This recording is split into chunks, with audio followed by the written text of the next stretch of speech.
Don't get old. It's not fun.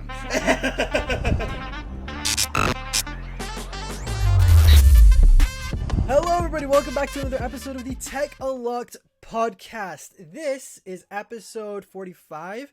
I'm one of your hosts, Benjy from BenObi Tech, and I'm joined as always by my fellow co-host Taylor. We're doing a solo episode today, and we have a little bit of an announcement for you guys, which we might announce at the end of the show, if not the next episode. Definitely. It involves having an extra co-host. So yeah, he was actually editing this episode. So hopefully you don't screw up and you don't do any funny weird things. But this is this is the Technological Podcast, the podcast where we unlock the latest tech news, leaks, and rumors, so you don't have to. Today we've got quite an episode for you guys. We've got iPhone 14 Pro stuff. I actually have one, so I'll be talking a little bit about my experience with it so far. Ooh. Things that I like, things that I don't like. I haven't made the first impressions video yet, which I'll be making later on today, which by the time this podcast goes out, if I actually end up doing it, you guys will see it. But yeah, so we've got iPhone 14 Pro first impressions. Then we've got some more iPhone 14 stuff about like some hardware, some cool software features that we're going to be talking a little bit about. We've also got satellite feature in the iPhone 14 that will be expanding to other countries. We got some bad news about some other hardware from the iPhone 14 lineup. We also have Snapchat making widgets for iOS 16 lock screen. We have issues with the public beta and developer beta of iOS 16.1, but we've also got some cool features on that. Apple Watch Series 8 stuff, and we also have some Pixel 7 Pro leaks to talk about. So yeah, we've got quite a bit. This episode might be a bit shorter from usual, just because, I mean, it's iPhone week, so there hasn't really been that much going on other than people getting their iPhones. So yeah, I guess, Taylor, do you have anything you want to say before I go off about my iPhone 14 Pro? I gotta say this. I saw a tweet, and I don't know who it was from, that a lot of people are making videos and everybody's doing the same thing. Oh yeah, John Prosser said that. Yeah, John Prosser, exactly. What do you think about that, first of all? I completely agree with him, sadly. I mean, there's, like, I think nowadays the tech space is so saturated. Like, there's a lot of people, like, sharing their opinions on different, like, phones and stuff, and a lot of them are the same. It's like, you either like it or you don't like it. You either recommend it or you don't recommend it. There's only like two types of reviews out there.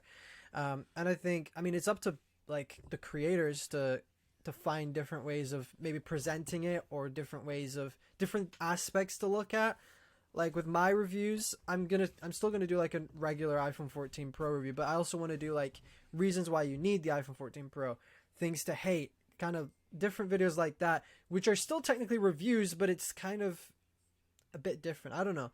And then you've also got, of course, Nikias Molina, who's doing reviews but packaging them in a different way.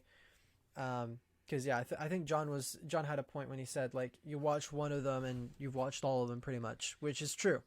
Yeah. But sometimes different people will have different opinions. So sometimes you may watch two different reviews and they're kind of the same. They talk about the same stuff, but they have different conclusions. So kind of agree and disagree on that.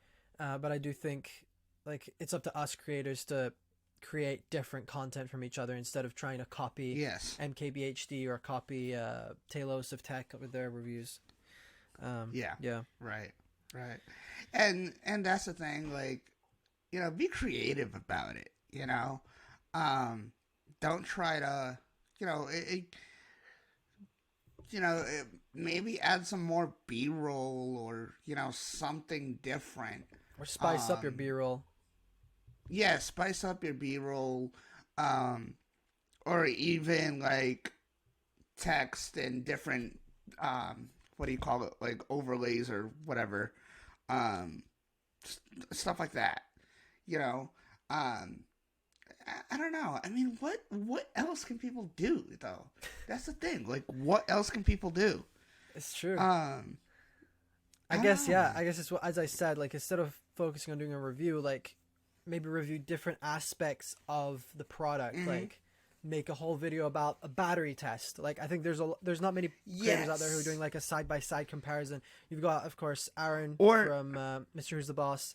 I think also Daniel from Zone of Tech does it sometimes. So like there's a lot of creators out there that are doing videos on like certain aspects of the thing. Like maybe there's someone who's an expert in displays and they can make a whole video about the iPhone's display and like different like I don't know, because I think even Snazzy Labs does videos that are like specific to certain things. Like he did a MacBook, reviewed a MacBook in terms of gaming, things like that. So I think it's just like here's another thing.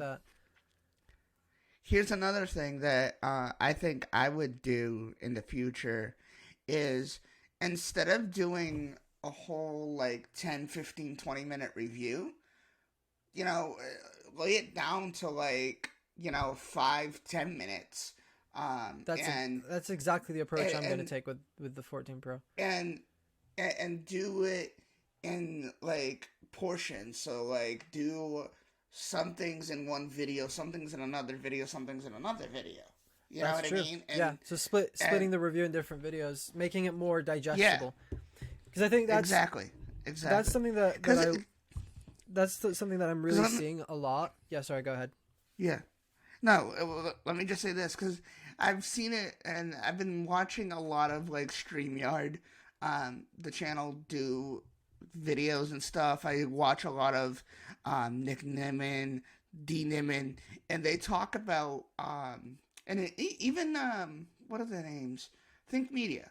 I don't know if you've ever seen that channel, Benjy, but I've been watching it, and they've been talking about how people, you know, the CTR and stuff, you know, YouTube is changing each and every day. So, you know, doing different things like that, you know, because nowadays people don't want to watch a 20-30 minute video. They want to watch a 5 to 10 minute video. Yeah. So that's super, super important. You know, I see videos, no offense if you watch this, but I see videos like Zolotech that does an hour review of, you know, iOS videos and stuff like that. Yeah. You know, I mean, think that's just some people, too long. Yeah, because there's some people that enjoy into that. Like shorts. Yeah, people do enjoy that, don't get me wrong. But putting that into shorts, I think would help so much. Exactly. Like that's what I did, like a over 25 iOS 16 features video, and I tried to keep that as brief as possible, and it ended up being like 12 minutes or something. But I think what you said, like do it in shorts instead, like YouTube Shorts, TikTok, Instagram. Like I'm actually a huge I've been doing a lot of short form content lately, especially since iOS 16 has come out. I've done so many different videos, and my TikTok is booming. I like the first video I posted about iOS 16, over 300k views. How to install iOS 16, over 100k views. So like they're getting views, and it's like they're short. They're less than a minute. You're showing them this is one cool feature. If you want to watch more, then you can go onto my account and watch more. You have the option, instead of having to sit through a 20-minute video showing you 50 hidden features of iOS 16 that you're probably not even going to use half of them. But if it's just like one and it's like 30 seconds and it's a feature that you already knew about, you're like, okay, I only wasted 30 seconds. I didn't waste an hour trying to find something that you didn't know about. And I think also on YouTube, I think something that really helps is chapters. Like chaptering your video, like as you said, split them off, like either make them in different videos, or if you do like a 10-minute review, split it into sections. Don't just go all over the place, like talk about the battery for 1 second and then you're talking about the camera and then you're talking about the battery 5 minutes later. So like try to section it off into different sections, and also trying to find, like, even recording in different locations can help, because people's attention spans are this short right now, because of TikTok and short form. And I think we as creators, we just need to take more advantage of that. And I think podcasts are a bit different, because of course podcasts, you want to keep them short, but people normally listen to podcasts while they're doing something else. But if you're doing like a YouTube video and it's informative, try to give that information to the person in like as little amount of time as possible, because you don't want to keep them there for like 20 minutes just to say yes, buy it. you want to give them like maybe a couple reasons, like 5 different reasons why they need to buy it, instead of going into like Correct. the randomest stuff. But yeah, Yeah, it's definitely exactly. something to Exactly. think about, something to discuss with other people as well. Like, if you guys who are listening or watching, if you have any thoughts, do you think tech reviews are becoming kind of like stale now and there's not much innovation? Let us know. We'd love to. Yeah, We'd love to definitely. discuss it I in the like how we comments. I like how we went like what 10 minutes on this or something. completely. Sorry for this those who completely. came for tech news, but no, yeah, it's Yeah, fine. yeah. I think people. I But think some no, people will we agree with it. Yeah, definitely, and this has to be talked about because, like I said, I've been watching these videos and they've been saying like, people want to grow their channels and it's not growing because they're doing the wrong things, and I honestly think, and I'm honestly gonna do it. You gotta go and do your research and watch these channels, and that tell you exactly what to do and how to do things, Mm-hmm. because again, like I said, YouTube's changing all the time, YouTube is very different nowadays since I started YouTube, back 4 or 5 years ago. I'm gonna tell you that right now. Like, I was, in the beginning I would get, and I'm gonna say this. People were saying to me, you should have never switched channels. You should have never started fresh like you did. But had I not done that, I don't think I would be happy where I was. Because yes, I had a lot of subscribers, but I wasn't getting a lot of views. You know what I mean? So And that's why I want to. well. Yeah, exactly. Engagement too, exactly. It's becoming so different for me. Just in the last week, I probably gained like 10, 15 subscribers, I think. It's not bad. Like, I've been watching those numbers come up, and on the other channel, every time I uploaded, I felt like somebody was unsubscribing. Yeah. So I'm like, Yeah, same. Like I was actually losing subscribers on the other channel. Every time I uploaded something, I Dude, lost me 10 too. subscribers. I lost like 100 subscribers in the first month. Yeah, exactly. It's just like, what the heck, man? But hey, you know what? Anyway, on to the tech news before we run out of time here, because it is 11:15. Yeah. So just a couple of thoughts on the 14 Pro, assuming as I've got it here. Of course, you guys can go check out my first impressions video on the channel, and also making like TikTok videos about it. But so far, I love it. I think since I unboxed it, the dynamic island is really cool. It's cool how it adapts to certain apps and stuff. I do wish it could do more, because I mean, it's a great feature. I love it, but I think there's a lot more potential that will be taken advantage of course, by developers. There's already developers that are creating games and stuff, to like play around with it. So I think that's really cool. What else? Cameras. I haven't really been able to test the cameras out that much, but the camera module is humongous compared to It's last phone, the 13 mini, which I've got right here. Like, look at that camera difference. Oh yeah. Insane. I haven't Even compared it to my the dad's 13 12. Pro, like, I was watching a video and I'm like, whoa, wait a second, this thing looks significantly bigger It's than. so big. Yeah, it's great. Yeah, I also why do I have a feeling that the 15 or 16 even is gonna be like covering the especially with the periscope lens. Like, the lens is gonna be well, inside it's gonna be huge as well. But yeah, I actually, another thing I love about this phone, I think the silver and like the white, I think is really, really nice. Absolutely love the color. Really nice. Something that I did notice is this phone is a lot heavier than the 12 Pro. I don't know, it might be the same with the 13 Pro. And of course it's because of the cameras, but this phone is heavy, even though this is just the regular 14 Pro.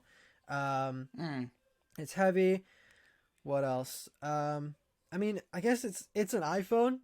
Like, at the end of the day, it's an iPhone. It's not that much different from my 13 mini, apart from the size. Oh yeah, always on display, I think, is definitely something that you need to try it to actually think, like, have an opinion on it, because it's so good.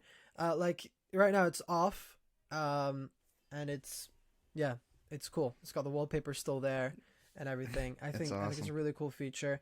And we'll talk a little bit about the always on display because there's a cool thing about it in a second. But yeah, as I said, it's an iPhone. So like if you have a 13 Pro or even a 12 Pro, I don't think it really is worth the upgrade unless you think you can benefit from the camera features, from having the dynamic island instead of the notch. Overall, it's a great phone. If you're upgrading, you're going to be happy with it, but I'm just saying don't expect this to change your life because it's an iPhone. And yeah. Oh yeah, also another quick thing, the power button, they've changed the placement of it, and I think it's in a really better position now than it was before. Like my brother noticed it, because I mean with my 13 mini, this is how I normally hold my phone, and like my thumb covers about half of the power button, but on this it covers basically the whole thing. Just a tiny little detail there. Yeah, do you have any questions about it? Yes. What do you think of iOS 16 on it? It's great. So far I haven't experienced any bugs, which is good. Awesome. Apart from actually when I was setting it up, How's for some reason it didn't transfer my stuff over, and then I had to reset it and then do it again. I think somebody else had the same issue. How's the battery life? Battery life? It's all right. Compared to your 13 mini, I'm sure it's of course. Jump. Yeah. Like if I haven't charged it today at all. Like I'm trying to see how long this phone can actually last. And I got up at around I got up late. I got up at like 11:30 or something. And it's 4:20 now and it's on 79%. So it's pretty decent. Oh, wow, yesterday I was using it and it was draining quite fast, and I was like, this isn't good. But I was just downloading stuff and it was doing a lot of work. But today it's actually going to be a good day to test out the battery. So of course, my first impressions of it, I'm not going to have too much on the battery. It's going to take a couple days. So probably for the full review, I'll definitely have better thoughts on it. Awesome. Can't wait to see it. Yeah. Sweet. So I guess we can move on to tech news now. Do you want to start us off with the first topic we have for today, which is iPhone 14 Pro related, actually? So, Apple reveals 8 scenarios where iPhone 14 Pro's always on display turns off. What are your thoughts, Benji? I think it's much needed. And let me ask you this: you've had Android? What do you think is better? And you can't speak from an Apple fanboy point of view. Yeah, so trying on, because I've tried always on displays on. I think the Pixel 3 XL had an always on display. The S10 Plus had an always on display, and I used that phone for over 2 years. And then I also used a OnePlus 3T, which I believe had an always on display. So I've used a couple of different Android phones with always on displays, and so I've been able to see how those work. Is it on now? Mm-mm. I think it's just on your end because it's still working for me.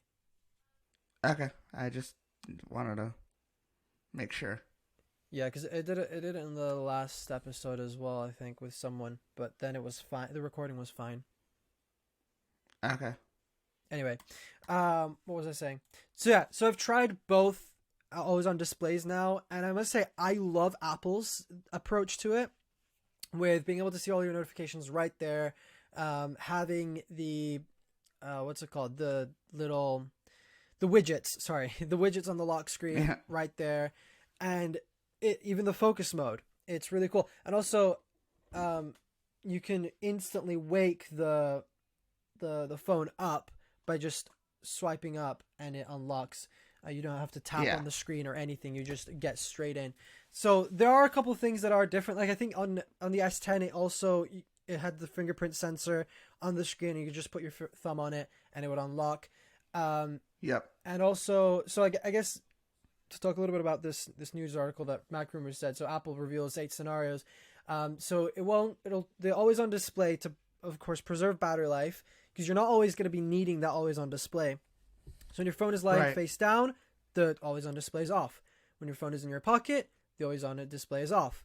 Sleep focus, I've tried this, and I can attest to it. When you have sleep focus on, it turns off. Low power mode is on, the thing turns off. When you're connected to CarPlay, when you're using continuity camera, when you haven't used your phone for a while as well. So I don't know exactly how long you have to wait. I think it was Luke Miani posted about this. And then also, I saw this in the MKBHD review. If your iPhone detects that you've moved away from it and you have a paired Apple Watch, it will turn off as well. So this always on display is a lot smarter than what Android would have, because Android, at least when I had it, it would turn off when the phone was laying face down, when it was in my pocket. I can't remember. I don't think I ever used any sleep focus mode on it because I don't think it existed. But it did turn off when I had low power mode on. And that's cool. Yeah, and I think that was it. So yeah, it's superior to Androids. I think not only does it look cooler, but it functions better. So I want to see like some comparisons between an Android phone with always on display and an iPhone in terms of battery life. But I think the iPhone does it really well, where it turns off when you don't need it, but it's on when you need it, kind of thing. So right.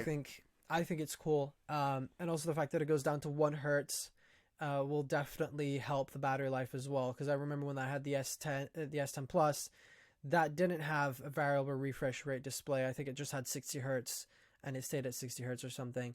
But yeah, one thing I wanted to mention before we move on to the next topic about the always on display. Some people have been they're worried about screen burn-in. And I don't know exactly how Apple is handling that, because I remember when I had my S10, the clock would move every couple of minutes just so it wouldn't have burn-in, and I never had burn-in on it. So I guess only time will tell. I've never heard of many iPhones getting screen burn-in. I think Apple's OLED displays are pretty good, where that doesn't happen. I think OLED displays in general nowadays are pretty good with that. Speaking of screen burn-in, my LCD monitor has screen burn-in right now, which is not good. It's not very noticeable. Ouch. Yeah, I've got like the Final Cut Pro. I left the Final Cut Pro page open for too long one day, and I think it just burnt in the timeline and stuff. So now sometimes some things I'm doing on the screen, some things I do on the screen, you can notice it, but most of the time I don't. So, but yeah. Jeez. Always on displays. As long as it doesn't really affect your editing and whatnot, then I guess you're good. Yeah, no, no, it won't. It's fine. It's not that noticeable most of the time. But yeah, always on display is cool. Good. Also, when I'm in the car, it's really cool to just have the clock there. Because the clock in my car is terrible. Yeah, it's great. I mean, it's a clock, but when I say terrible, it turns off. No, it doesn't turn off. Sorry, it just goes out of sync with the clock. Yeah. After a while. Yeah, no, it's not. So moving on. So we have another piece of news about the iPhone 14. iPhone 14 Pro.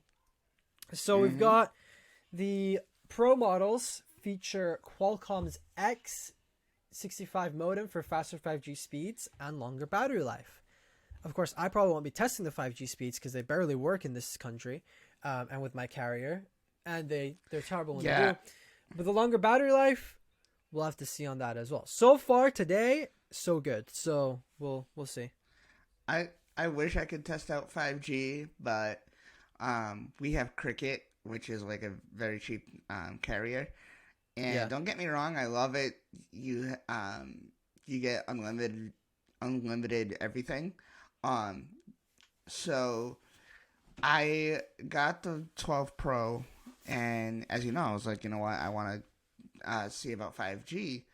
Never worked. I'm like, okay, go to Cricket, ask them what's going on. If I'm doing something wrong.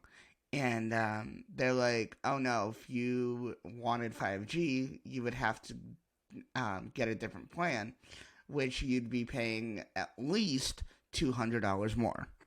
And I'm just like, yep, no, goodbye. I'm good. Because as of right now, we're only paying $90 for the 3 phones. And, it's not bad. You know, Yeah, it's not bad at all. I'm just gonna make this quick. I still can't understand how people still have companies that make you pay like $300+ for your plan, and especially if it's like for Insane. two people. It's like, what is wrong with you? Cricket. Yeah. It's a thing. It's really good. Sometimes the connection's bad. I mean, like right now, I'm down in my basement, and occasionally it'll tell me I don't have service. But for the most part, you should be fine. Yeah, I mean, I don't know why it's been you're telling me you're that, underground. You're technically in a basement. So you're underground, so it's kind of to be but expected. But true, yeah. true. But anyway, But yeah. So but hopefully this does I improve just the want to battery tell life. you, save Yeah, your money. That's it. exactly. I mean, the cell plan that I've got with my 13 mini, which I'm using in my 14 Pro now, like it's really cheap, and I get unlimited everything as well. But yeah, the connection sometimes does suck. Like it uses 3G in some places for some bizarre reason. I'm like, yeah, it's not good. But sometimes it R.I.P. works. I mean, iPhone. it's cheap. Yeah. So yeah, moving on. Anyway, Yeah. iPhone 14 Pro models feature new rear-facing ambient light sensor, so that's exciting. Um, ooh, it will basically, I think it's for the display, is it? Oh, so they moved it to the back, I think, or something. It's a new ambient light sensor. oh yeah, I heard about that. Have a single ambient light sensor above the display. Um, oh, see, okay, so there's one on the back and one on the front. One for the back to determine the exposure and the rear camera system, so which I think already existed. So yeah, so better ambient Yep. light sensor on the iPhone 14 Pro. Yay, Interesting. good Interesting. stuff. Let's move on. Moving on from that, um, I'll introduce the next one. The iPhone 14 and 14 Plus feature removable back glass for easier repairs. That is awesome. But why couldn't they?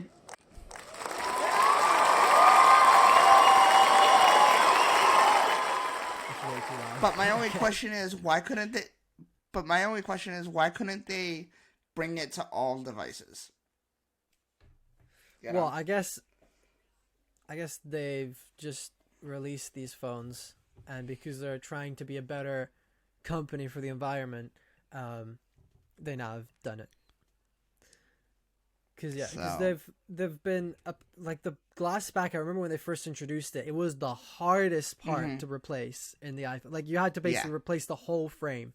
And then of course we got like laser technology stuff that came out recently in the past couple of years, which makes it a bit easier for repair shops to change the back. Apple just gives you a full replacement. But yeah, I like how Apple is kind of going into the being easier to repair. I think is people are gonna keep yeah, these phones for a lot. People are keeping their phones for longer than usual. Of course, probably because of inflation and things like that. But also because phones are getting so good now that there's not really that much of a need to upgrade. And so people are trying to get their phones repaired either themselves or going to like Apple or a third party place to get it repaired. And I think if Apple is making the phones easier to repair, people will be keeping these phones longer, which means they'll be keeping an iPhone for longer, which means they can buy Apple services for longer. And I think Apple is kind of realizing that now, and they're making it a yeah. bit easier to fix. So yeah, that's good. Moving on. So now we're talking about. Oh wait, we've got more iPhone 14 Pro stuff. So the Lightning connector. Oh no, before that, sorry.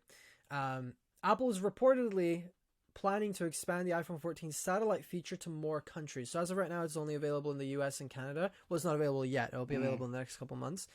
But apparently it will be available in other countries as well. I don't exactly know what's stopping them from doing it. I think it's just they need to speak to the countries and kind of agree on it. But yeah, so I think in the phones in the UK and like other countries in Europe and the rest of the world, the phones have the technology built in, but I think it'll yeah, it just needs to be implemented. It'll just come as a software update. Ooh, And for some reason, they say it's going to be free for the first 2 years, which means it might actually cost money. Didn't we talk about this last time? I think we did. Yeah, we did. Yeah. So yeah, so if you don't pay for the subscription, it's like the day after the 2 years, you're basically screwed. But anyway, Bruh, it's a cool feature. Apple trying to get their money. You know? Yeah, like if you want this to save your life, you'll have to pay $20 a month, or else you're gonna be in the middle of a field, dying, and you're not gonna be able to be saved. I'm sorry, I'll risk it. It's just like with the Apple Watch ads that they've been doing recently. They're basically telling you if you don't have an Apple Watch, you're gonna die. Yeah. It is what it is. Hey, you just made me think of my next title. If you don't have this feature, you're going to die. If you don't buy the Apple Watch Series 8 and you end up in a car crash, you're gonna die. Damn. If you don't go to Dynamic Island, you're gonna die. If you don't go to I like that. I'm thinking of all the different titles that I could title my iPhone 14 Pro review, and like I just want to make it the fun. Like I was thinking, for the first impression, it's gonna be iPhone 14 Pro. Welcome to Dynamic Island, and then yeah, it's good. There's also another one that's been going around: iPhone 14 Pro, a hard pill to swallow. Yeah, I saw that. I don't know who it was, but I saw that. The last episode we titled a trip to Dynamic Island or something, or we're taking a trip to Dynamic Island. I see your kitty wants to go to Dynamic Island too. Yeah, he's gonna love it there. Okay. So the iPhone 14 Pro's Lightning connector still limited to USB 2.0 speeds despite large 48 megapixel ProRAW photos. What are your thoughts, man? Big rip. Well, I mean, I normally transfer all my files via AirDrop anyway, which is probably faster at this point. Hey, if you have a dun dun dun thing on your sounds, you can play that. Just dun dun dun. That's a bad apple. Shout out to Brian Tong for that. That's a bad apple. You know what? We got to bring him on the podcast one day. That'd be cool. Brian, if you are by any chance watching this, you have to. No, yeah, but in all honesty, I think, like, I mean, at this point, Apple won't benefit from upgrading the Lightning port, because like everybody's still gonna buy the iPhone. I use AirDrop anyway to transfer all my files. Like when I record B-roll, I record A-roll with my iPhone, 4K at 60 frames a second. I AirDrop it, so this isn't something that'll affect me. It'll affect some people who rely on transferring through cable. Actually, now that I have the 14 Pro and I've got ProRes, I might actually try to film a whole video in ProRes. It'll destroy my computer's SSD, but I just want to see like how the transfer process is using AirDrop, like how quick it is. Because I mean, it's through Bluetooth and Wi-Fi, but R.I.P. Benji's computer. It's just gonna die. I'll test the limits of the M1 Pro. Bruh. Yeah. I actually, after this episode here, I'm gonna record and edit a quick video. I don't know if you guys can tell here, but we'll talk about it in just a little bit once we get to watchOS. But I have these band holders. These are 3D printed band holders, by the way. My brother-in-law has a 3D printer, and I'm like, let me start see. a Shopify store and start selling. Yeah. So let me see your link in bio. I was talking to him about it, and I was like, hey, let me see the website. And I'm like, can you search this, and this? And when I saw them, I'm like, yeah, I need them. So we printed them out. I put them up. They're a little crooked. But I like them. I think they're useful, and I'm gonna make a video of why they're useful. So stay tuned to the channel, subscribe, and that'll be up hopefully today. So hopefully, by the time you guys are watching this, you guys have already watched it, or if you guys are watching this now, it'll be up by the time you're watching this. If you haven't watched it yet, you have to. Yes. Because honestly, like, here's the thing. I don't think you need.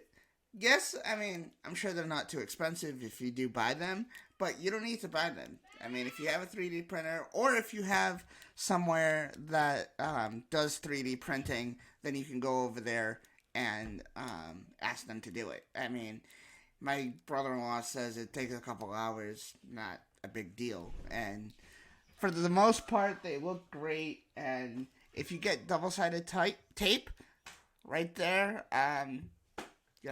just stick it to a wall or whatever. The thing just falls during the episode, and then it's like, oh, I'm not gonna do that.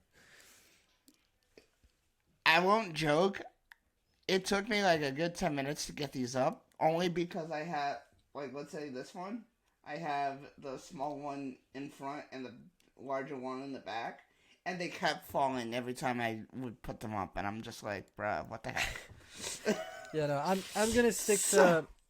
I've got like a box that I've just reused, and I just throw all my bands in there. Because if I had like a wall mount for mine, I have way too many.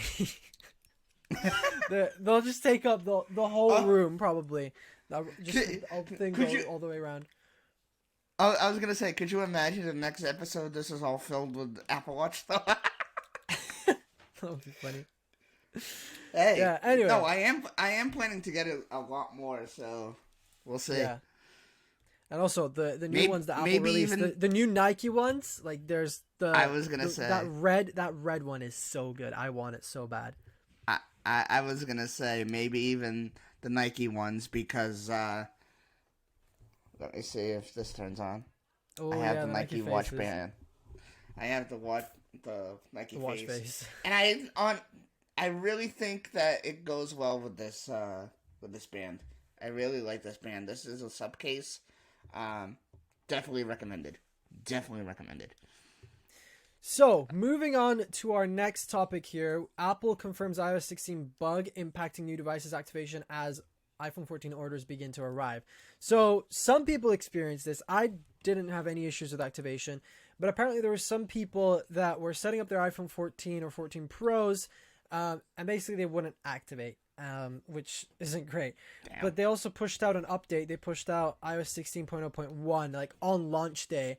Like yesterday, I set up my phone. I was actually, as I was setting it up, something I didn't notice, it got really, really hot. Like even after I'd set it up and I was using it, and I was like, this is very strange for a new phone to be able to heat up this much.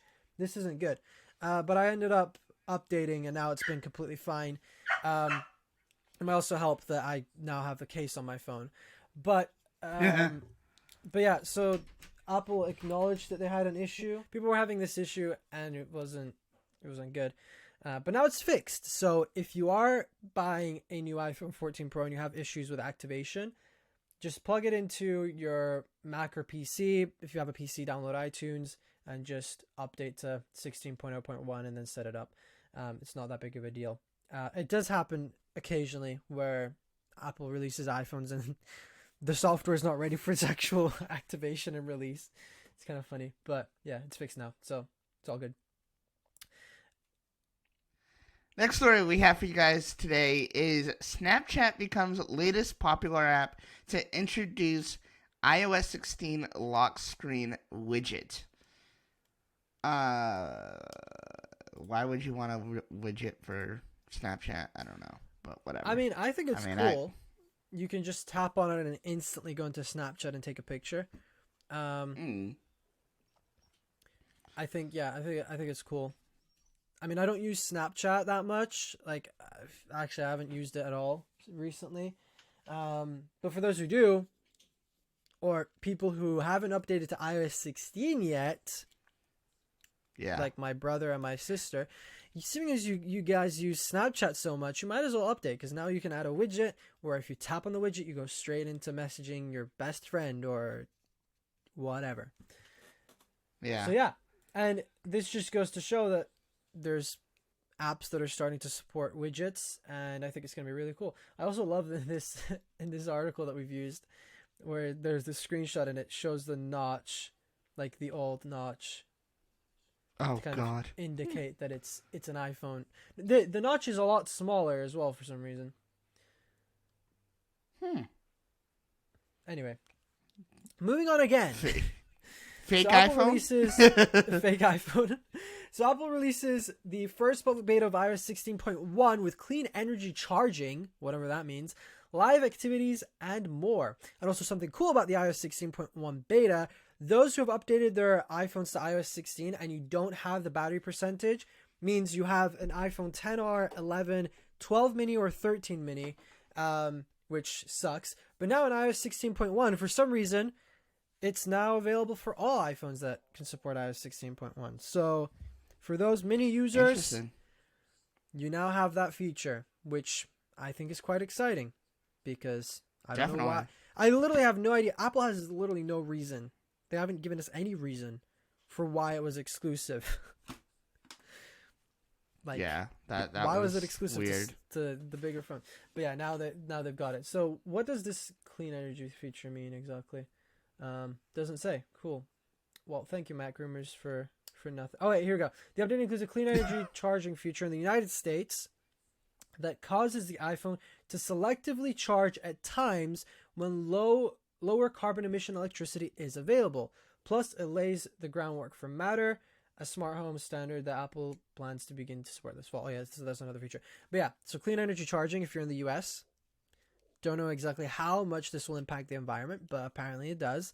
So yeah, you have that activated. And also Matter. I don't know if you guys remember WWDC, where Apple said that it would be introducing the Matter standard for smart home accessories, which means there's going to be more smart home accessories that will work with Apple Home, with HomeKit. So that's cool. And that's finally coming, and you also get like live activities and stuff. Nice. Which was supposed to come with iOS 16 but didn't, but now it will. So if you want, if you're brave enough and you want to install the public beta, you can. Actually, I'll probably install the public beta on my 13 mini, seeing as it's not my main device anymore. It's just going to act as my YouTube and TikTok camera. Yeah, cool. iOS 16.1, exciting. Oh yeah, also moving on to the next topic, another iOS 16.1 beta feature.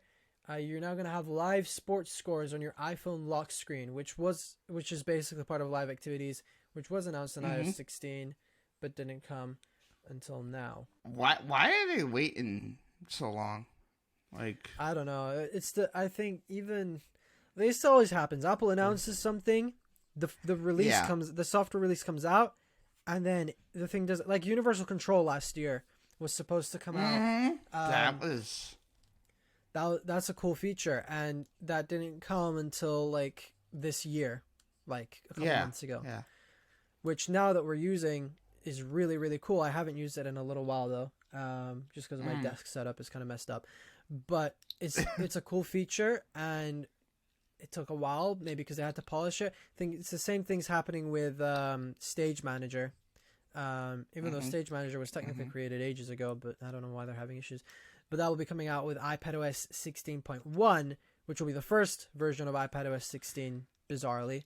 I can't wait until that comes out. And even macOS, I really, really can't wait until macOS comes out. I can't wait to use continuity camera. That's the feature I want. Because, like, let's say you go on holiday and stuff, and you don't want to bring your camera or your webcam with you, just use continuity camera. It's great. Yeah. So, okay, I have a question about that. I'm going to have to get a mount to use that, right? Or can I use it with the tripod that I have? Yeah, you can use a tripod.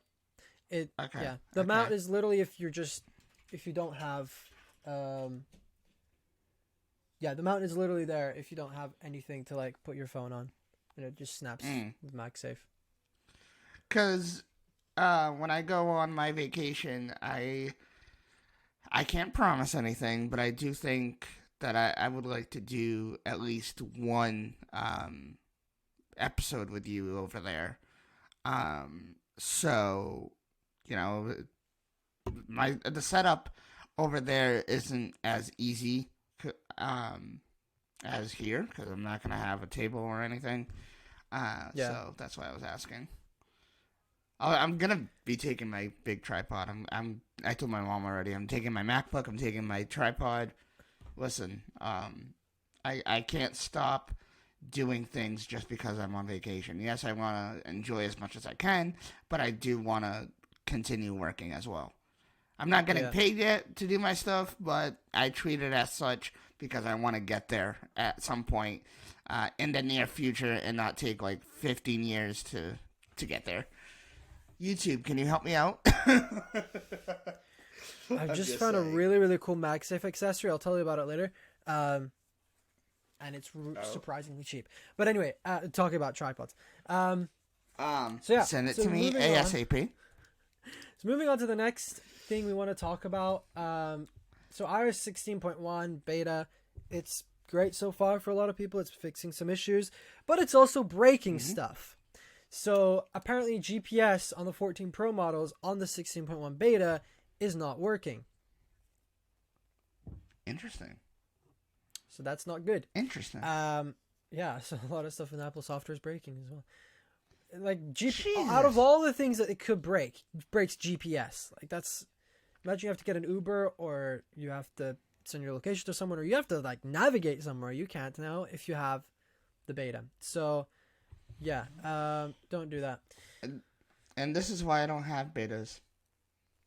I mean, Yeah, I do. don't on the download iPhone betas 8, on your main but device. I've already learned my lesson multiple times, and this was the last time. And hopefully this time next year I still have more than one phone so I can actually download the beta. But we'll see. But anyway, Let's move on to smartwatch world. smartwatches. Mr. Smartwatch, take us away. So, watchOS 9 breaks Spotify streaming. Apple Watch users urged to not update. So for those sad people out there, including Taylor, who use Spotify, you can't use it on your Apple Watch if you update to WatchOS 9. See, Apple Music is superior. Damn. Yeah. Whatever, Benji. No, I haven't noticed anything though. Maybe it's not updated. Because I've been using Spotify and I haven't noticed anything at all. On WatchOS 9? Yeah. Oh, okay. So maybe it's I don't only know. happening for some people. It might be happening on like Right. the Series 7. I don't know. But yeah, apparently they're So we'll see. We'll see what happens with that. Spotify will just have to fix their app. a lot of people need to fix their stuff. I wanted to say something else, but No, yeah. there's some companies that have like I can't remember who. I think it was Dropbox.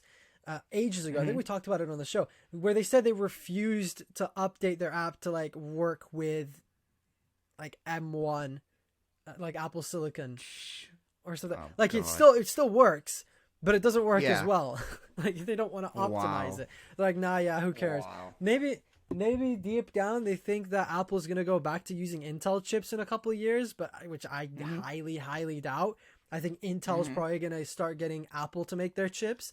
There's probably a higher chance of that happening, but yeah. So, app developers, please fix your apps, or else people will stop using them. Like, if this happened to me, I would just stop using Spotify. No, I'm joking. If I did use Spotify and I relied on Spotify, I'd probably still keep it around. But anyway, Yeah. just like now, I wouldn't switch to Spotify from Apple Music unless I'm switching all my ecosystem to Android. Which will be, I don't think will happen anytime soon. Unless Android is so good and Apple becomes so bad, then I'll just have to. Yeah. But yeah, speaking of anyway. Apple Watch Series 8 apparently takes 5 nights to establish baseline wrist temperature. I So saw for that those in who a are getting a video. Series 8, and they want to do the temperature tracking thing, you can't do it in like immediately. It takes a couple of days before it can detect a baseline temperature. Jeez. Yeah. That's weird, but hey. So I guess it does do more than just stuff for women. Interesting. Yeah, but I mean, I don't need a temperature sensor to tell me. Like, if I'm sick, I don't need my watch to tell me I'm sick. Yeah, I exactly. know I'm sick. Exactly.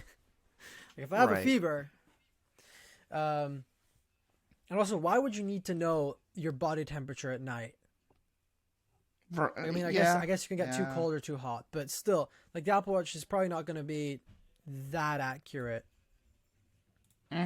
Like probably a normal body temperature sensor would still be better. Right. Shall I introduce the next one? Yeah, sure. Let's go.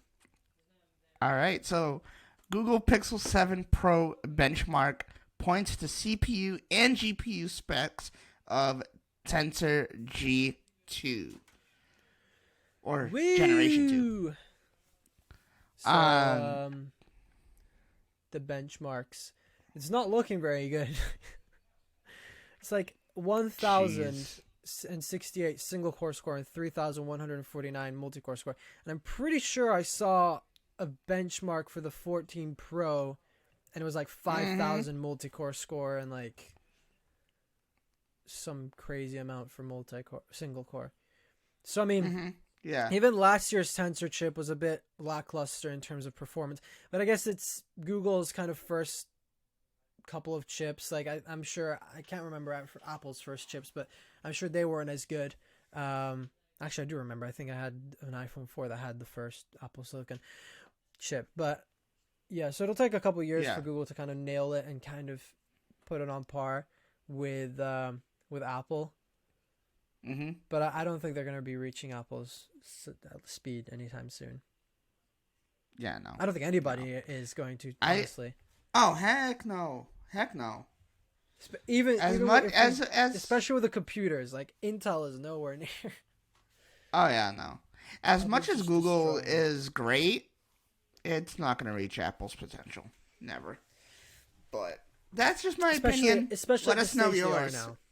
Yeah, let us know your opinions on this. But we already know what everybody's opinion is going to be on this next topic, our next and last topic of the episode. YouTube. So there's some people that have been reporting that YouTube has been testing up to 10 unskippable ads in one break. And apparently they've just concluded that test. What do you think? 10 unskippable ads in a YouTube video. You do that, YouTube? I will leave you. Just saying. If that, like, they might have, they might have convinced me to get YouTube Premium. I don't know but YouTube Premium is so expensive. Like, I was thinking about it a while ago. I was like, maybe I should get YouTube Premium, but it's so expensive. Dude, no. 10 unskippable ads? Why do I say this? Bro. 3 in one video? 3 in a video that is 5 minutes long is way too much. Bruh. Yeah, exactly. Bruh. No, I'm sorry. That's a bad alphabet. That's a bad letter. In Brian Tong's words, it's a bad apple. Oh, wait, that's the wrong one. Probably should have played that a little bit earlier. But yeah, I already think like 2 unskippable ads I think is okay. What if they go to 10? Yeah, no. Like no. But apparently the good news though, These ads aren't super long. From what we've been able to see from user reports, these ads are largely only 5 or 6 seconds each, meaning that an ad break with 10 unskippable ads would only be around 60 seconds. Okay, so it's not too bad, but still. Yeah. Since they're only up to 6 seconds long. This is what YouTube said, up to 6 seconds long. So it's not the end of the world, but still, like, why would you show 10 ads? Like, you can't even. What can you even do within 10 seconds? You say, like, let's say I want to sell this wallet. This is a wallet. It has MagSafe. Buy it now. Like, that's all I can really do. 10 seconds. There you go. Mm-hmm. And I guess a lot of people have been practicing with short form content, so it shouldn't be too hard to create on it. And most of them will probably just be an image with, like, an offer for buy iPhone 14 Pro for $50 a month or whatever, with unlimited data. They'll probably come up with stuff like that. Yeah. But yeah, I'm not very happy about this. Even like, I guess we can let it slide if it's 60 seconds, but it's 10 unskippable ads. It keeps showing. It's the number 10. People get put off by that. Let's move on to Rumble. Rumble's so much better. Exactly. Andrew Tate's there. Exactly. I think people just. Like, people who have the iPhone 14 Pro and they'll be watching these 10 unskippable ads, they're just going to go on holiday to Dynamic Island. That's just what they'll do. Off to Dynamic Island we go. We're going on a trip in our favorite rocket ship to Dynamic Island. Connor, please add the rocket ship from Little Einsteins. That would be hilarious. Yeah, make it fly around. But yeah, that I guess wraps up the episode. It's been almost an hour. One last thing I wanted to mention that I just thought about the iPhone 14 Pro with Dynamic Island. Something that is a bit annoying is when you're watching YouTube videos, because it's deeper into the display, but by like just a slight margin, you do have, like, YouTube videos do look a little bit worse. And even, especially since you can't zoom into YouTube videos anymore, I don't know when exactly they introduced that, but like a couple months ago I noticed that, or actually when I got my 13 mini, I think you couldn't zoom in anymore. YouTube, please bring that back. But yeah, so if you have Dynamic Island, it cuts deeper into your screen as the notch did.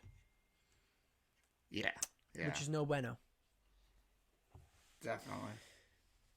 So yeah, any last words, Taylor, before we wrap up this episode? Nope, that's it, man. I hope you guys enjoyed. Thank you guys for watching and or listening. And we'll see you next time. Yes, thank you for watching and listening. Thank you, Connor, for editing this and for not making a mess. Hopefully. We'll see you next week, guys. Don't cancel us, Connor. I know you've been trying to cancel me. It's not going to work. Peace! The cat comes in my room and sleeps here, and the dogs, well, one of the dogs just goes nuts whenever he sees him, and so he thinks he's in here. Oh, jeez. Anyway.